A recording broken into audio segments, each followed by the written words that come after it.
Welcome to the 253rd episode of the Reading and Writing Podcast. Stay tuned for my interview with Bob Proehl, author of the novels The Nobody People and 100,000 Worlds. And just a note, this interview was originally recorded when 100,000 Worlds was originally published in 2016. Stay tuned for the interview with Bob Proehl.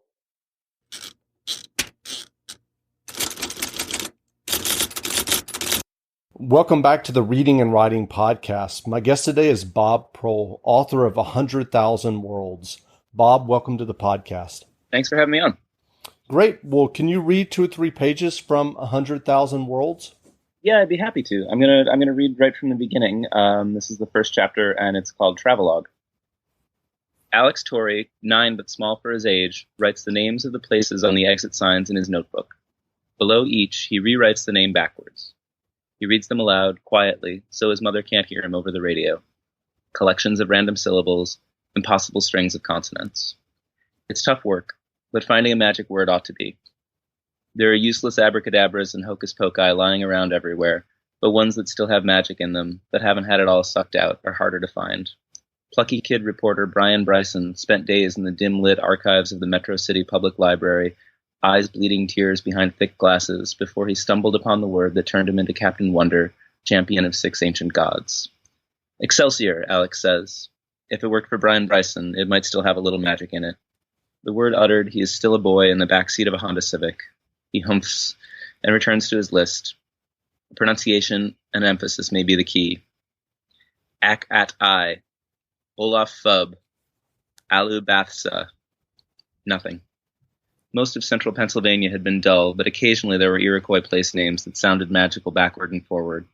Alex chewed them like gum that refused to lose its flavor, then asterisked them in his notebook as worthy of further investigation. Now and then, his mother checks the rear view and sees his lips forming odd shapes, but the sounds are drowned out by one sputtering NPR station after another. Alex cannot understand why she can't bear him talking to her while she drives, but she can stand the talk radio prattling on endlessly. As they pass from one station to the next, discussions are repeated, and Alex's mother seems to take comfort in this. She laughs at the jokes again, nods with more insistent agreement at opinions she's already heard. Alex pages back through the notebook to see what he wrote yesterday about their visit to the Idea Man. The G train rocks back and forth like a real train, his notebook says. The Idea Man's building is like a castle. And on a page otherwise blank, the thing he'd asked for, his parting gift, an idea. Alex feels special that this one was for him, that Lewis didn't write it in the book like all the others, for anyone who can afford to read it. There's a boy. He wakes up in a cave alone. He doesn't know where he is or who he is. In the cave with him, there's a robot, roughly the size and shape of a man, but it's broken. Alex tried to get more information, but the Idea Man clammed up. Does the boy know how to fix the robot? Alex asked, and the Idea Man shrugged. I'm wondering that myself, he said to Alex. Now it's Alex's job to wonder, to ponder on it. Where there was nothing, now there is a boy, and a cave, and a broken robot. They form a still, quiet spot at the center of Alex's mind, a blank made up of information he doesn't have yet, things he needs to fill in. Alex runs his finger along the words he wrote yesterday. They still feel carved into the page. Soon they'll flatten out, but for now they are still paths across the page, still have depth and curvature. Alex is aware that they're moving west with some kind of intention, as if they're checking off things on the way. It's not simply a trip for the sake of a trip, but he can't figure out what the purpose is. He's tried to glean as much information as he can, from her, from the Idea Man before they left, but it doesn't amount to a full story. Something is missing, a motive, some reason. A number of times he's asked her how long they're going for altogether. It's not an important question. There's nothing in New York that won't wait for him. But each time she changes the subject. Alex's suggestions for things they might do on the drive back, which have included, in no particular order, Mount Rushmore, seeing a cowboy, Old Faithful, seeing a prairie dog, and Canada, have likewise been deflected.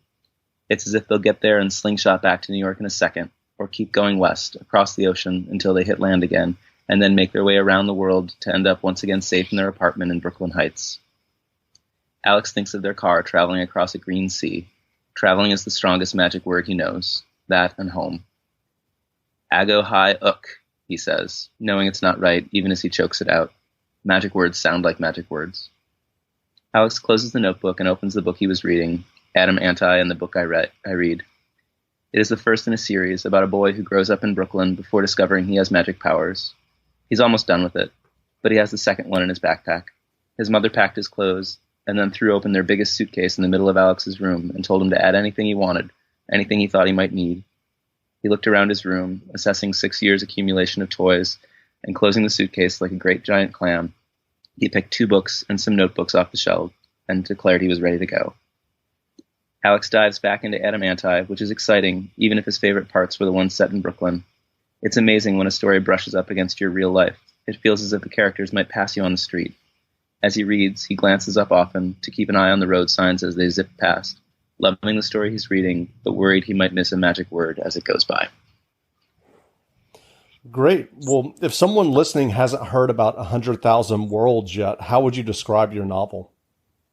It's a road trip novel. It's about a single mother named Valerie Torrey, who's a former cult television actress, and she and her 9-year-old son Alex, who's the sort of point of view for that chapter, are traveling cross country, and she's making appearances at a series of comic book conventions. And something that Alex isn't quite aware of is going to happen when they get to the West Coast. There's something that his mother is keeping back from him, some piece of information. And do you remember the original idea or impetus that led you to writing 100,000 Worlds? Yeah, I mean, it was partly wanting to do a book that dealt with comic book conventions. I mean, I'm a big comic book fan and have been going to cons for a really long time. And I remember I was heading up to New York Comic Con, which you sort of get off the train in Times Square and then you hike like half an hour uptown. And seeing that community sort of rise out of the general population, getting closer and closer to the convention center, and there's more and more people in costumes and wearing T-shirts of superheroes or video game characters, and I really wanted to set a piece in this kind of environment where narrative is so valued. And like imagination is so prioritized. So it was partly that, and it was partly the experience of being at the time a fairly new step parent. My stepson was 8 when I started working on this book. So a lot of it was about getting a sense of how he and I fit together and what parenting was going to be like for me. And so when you were writing the book, did you think about any of the experiences that you've had at comic book conventions? I mean, you just mentioned the one where people were walking to the convention center. Any others come to mind?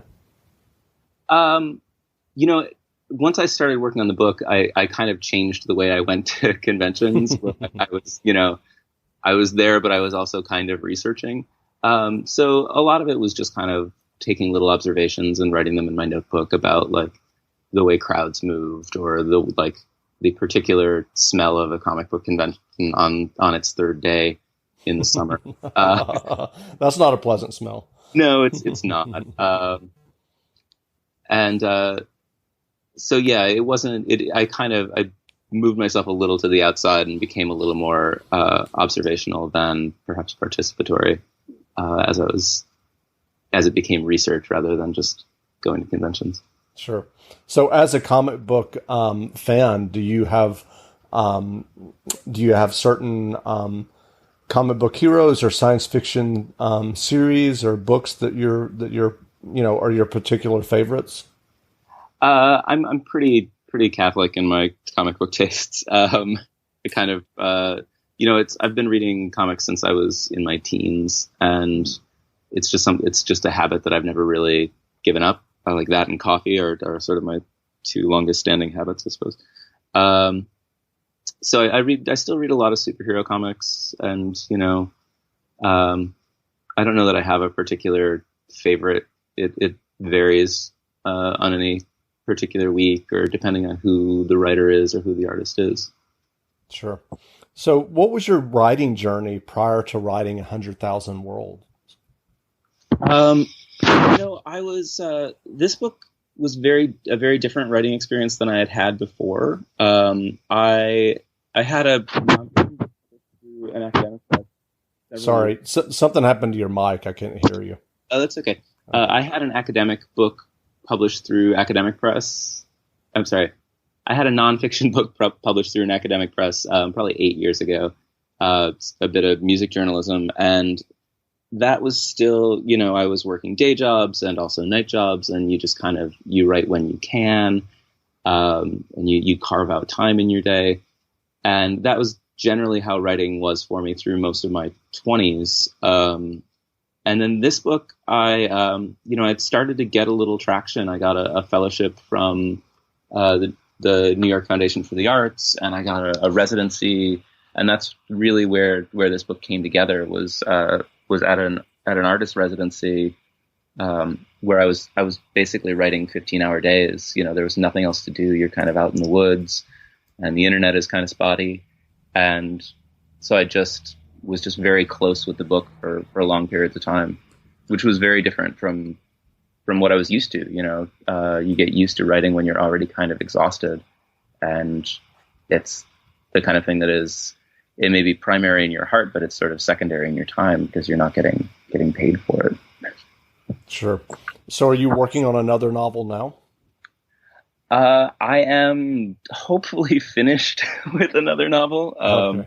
That's somewhat up for debate. And now I'm in the sort of odd position of getting ready to try to start on something new for kind of the first time in like 2 years. This one was written very quickly. And we spent a long time editing it once it was sold. And then there was another project that I had started while I was trying to shop this book around. And that's the one that I'm just kind of coming to the end of. And now we're about to hopefully take that to my editor. And now I'm kind of looking at a blank page for the first time in a very, very, in what feels like 3 years. So that's terrifying. Well, as you know, superhero and science fiction movies and television shows, as well as comic books, are woven into pop culture now more than ever. And it seems like a lot of the hard lines that were once drawn around those genres have kind of fallen away. Has that changed something you thought about as you were writing 100,000 Worlds? Yeah, definitely. Certainly it seemed like a moment when there was an interest in, because there is still, as much as superheroes have become like culturally ubiquitous, comic books are still pretty much a subculture. The readership for comic books is still like, it's a fraction of the number of people that go to movies with the same characters in them.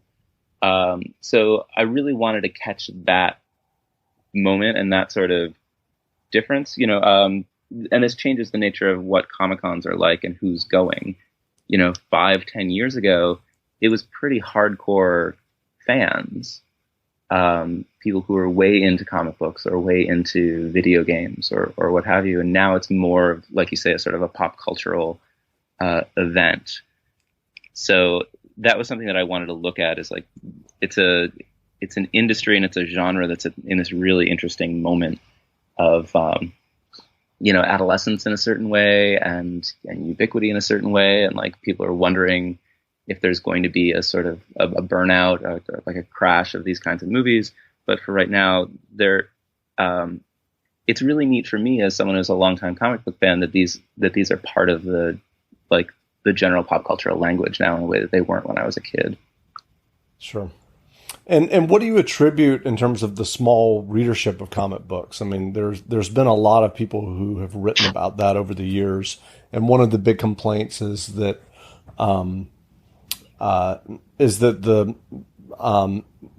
the stories and mythologies for comic books are so, I'm not sure if I would use the word convoluted, but it's hard. It's a hard entry point if someone just picks up the latest Flash or X-Men. Convoluted is exactly right. X-Men being the worst. Yeah. It's a funny thing as a longtime comic book fan, where like the very thing that to some extent keeps me in the industry and keeps me reading is the very thing that is the sort of bar to entry for new readers. Like, I loved the deep continuity of comics. I love the idea that like the Marvel Comics universe is this sort of almost like living narrative organism that's been around for, since the early 60s, but it's almost impenetrable. And there are lots of efforts, and I'm talking mostly about superhero comics rather than Yeah. various other forms of comics that are a little more accessible to new readers. But yeah, it's like without a guide. I mean, X-Men is a perfect example. I would never hand anybody an X-Men comic and then just walk away. You have to kind of stand there with them and say like, well, what you need to know is that 10 years ago this happened, and then as a result this and this, and like you need a map, and it's the continuity is daunting, and so there are some of us who've been reading for a long time who really like that, but it makes it hard to bring new readers in. Yep.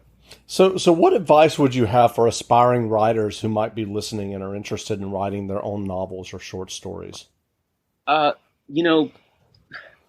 would say two things. One is persistence. You're constantly dealing with rejection once you're putting the work out there. And this is a sort of second stage stuff. This is like not about doing the work, and I'll get back to that in a second.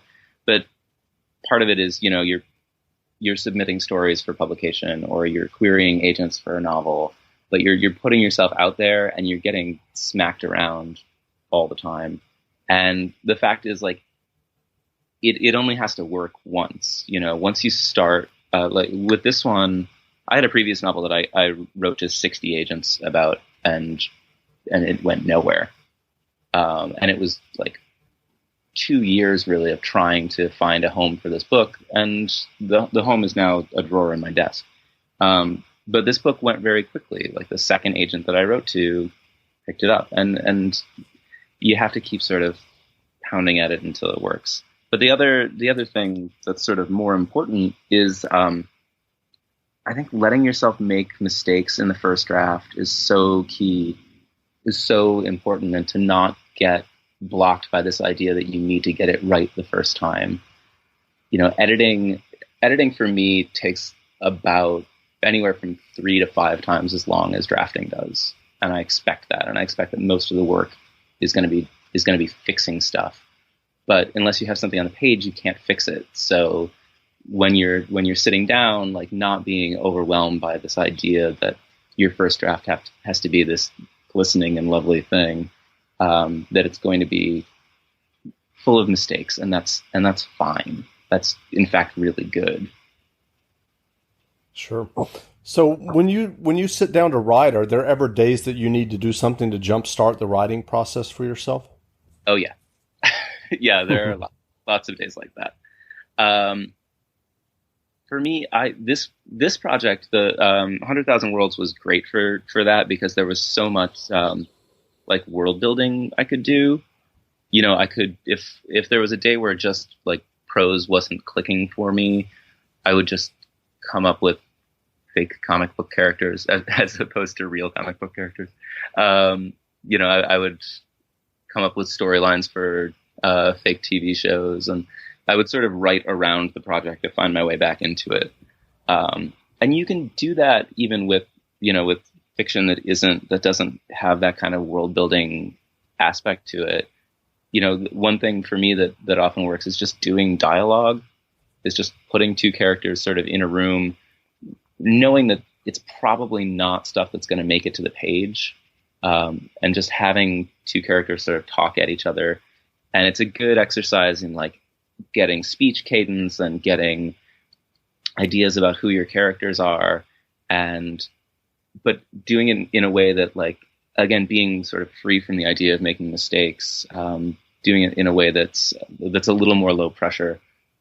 I find that that's often a good way to get back into a work if it's pushing back at me and if it's not working. Are there books and authors that inspire your own writing? Oh, yeah. I mean, endlessly. Can you name a few or recent ones? Oh, geez. Well, with this book, what sort of helped me through a block was The Blind Assassin by Margaret Atwood, which is a brilliant book and one that I find I go back to quite a bit. And Atwood is fantastic and is one of my favorites. But it just varies greatly. It's sort of anything I pick up. I don't have like particular like authors that I follow or that I read sort of religiously anymore. I try to keep up with contemporary stuff as much as that's ever possible. Sure. And I'm just consistently impressed by, you learn to read differently. So reading as a writer involves like going into somebody's book and seeing what tricks they have that you don't. Like I read A Little Life, and she does this amazing thing with pronouns. And I was like, wow, never seen anybody do that with pronouns, which is a weird takeaway from a 700-page book. But so I don't know if it's so much inspiration as it is like stealing other people's tricks or learning by watching somebody who does certain things better than you do, which is what I go into a book kind of looking for. Sure. So where can people find you online if they're interested in learning more about you and your book, 100,000 Worlds? They can find me on Twitter. I'm at Bob Proehl on Twitter, and that's probably the best one. I have a little website that the publisher set up for me that's bobproehl.com, and that has events listings. I'm going to be sort of around and about for the next couple weeks, doing readings for the book. And so those are the two big spots to find me at. Great. Well, again, we've been speaking with Bob Proehl, author of 100,000 Worlds. The book is in bookstores now, so go grab a copy. And Bob, thanks for doing this interview. Hey, thanks very much for having me.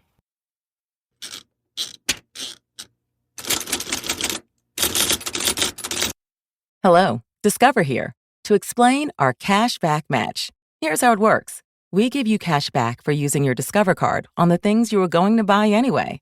Then we match that cash back in your first year. And that's why we call it Cashback Match. Now to recap and say cashback one more time. We match all the cash back you've earned at the end of your first year automatically. Discover. Exceptionally common sense. Learn more at discover.com/match. Limitations apply. Unjoke your sleep at Mattress Firm's Cyber Week sale and wake up a better you. Shop in-store or online and save up to $500 when you get a king bed for the price of a queen or a queen for a twin. Plus, get a free adjustable base with qualifying Sealy purchase up to a $499 value. Or save up to $500 on Tempur-Pedic, the most highly recommended bed in America. And you can shop with confidence thanks to our low price guarantee. Unjunk your sleep, only at Mattress Firm. Offer valid with qualifying purchase. Restrictions apply. See details at mattressfirm.com.